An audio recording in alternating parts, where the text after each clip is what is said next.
I don't think it's any accident that Epic went right after Apple's brand, which Apple has worked very hard to cultivate. Apple is a luxury product. And so what Epic is doing is trying to make this a battle for Apple where it says, okay, do you want 30% of our revenue in the App Store? Well, now you have to go from a company that everybody looks up to a company that owns what it does, which is rent collects on the App Store and takes 30% of our revenue.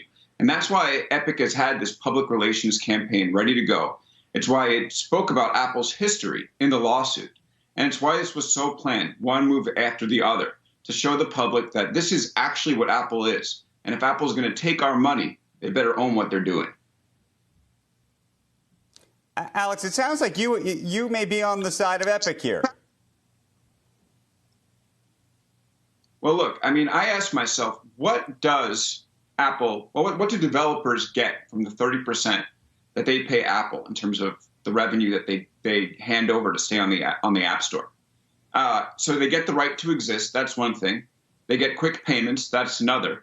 And then I'm like going through the list and I'm like, well, what else are they getting? And is that amount of money actually worth it? And would they be paying anybody else that amount of money unless, that other person had a monopoly? And I don't think it is worth it. I mean, I think 30% is egregious. Feels like protection money to me. And, maybe we get somewhere in a 10 to 15% range. That seems like the right amount for a developer to pay to Apple, because Apple does provide some value. But the number right now is just totally out of whack, and it exists because, Apple has a monopoly on that store. So I think that, it's good that we're seeing somebody challenge what Apple's doing. Alex, let me ask you a question, which is, you build a store from scratch. You build a complete industry from scratch. Epic and everybody else decides they want to create product to sell in that store. They know what the pricing scheme is at that store. And mind you, by the way, if you sell a product at Walmart or at a supermarket, in some cases, you pay for shelf space. You pay some percentage of sales.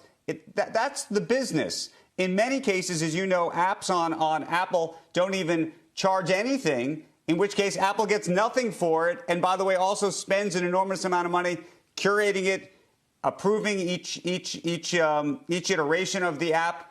That's people, that's cost. So I get your argument, but I also see another side, which I think is actually pretty persuasive.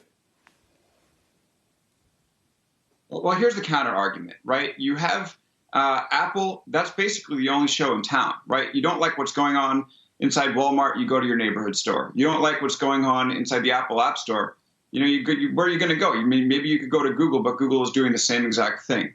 So the question for the app developers here is build your game on the web. Build your game on the web. The web is completely open season. You could build your game as a right there on the internet. Fire up Safari, free to everybody. The experience isn't as good. I accept that, but part of what you're paying for as a developer is the experience of what you get. Right, and I think that Apple should definitely charge developers for what they're getting. But the question is, do developers have any wiggle room? Can they even have an opportunity to negotiate with a company like Apple? And what Epic is showing is not really the case. So I think that Apple should charge. It's definitely providing a value.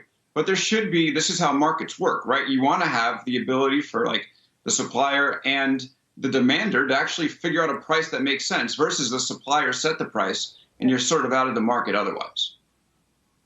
Well, why should Apple back down, Alex? I mean, they can just say, go over to Google Play, just exist, and they can't exist on Google Play. Google's already kicked them off.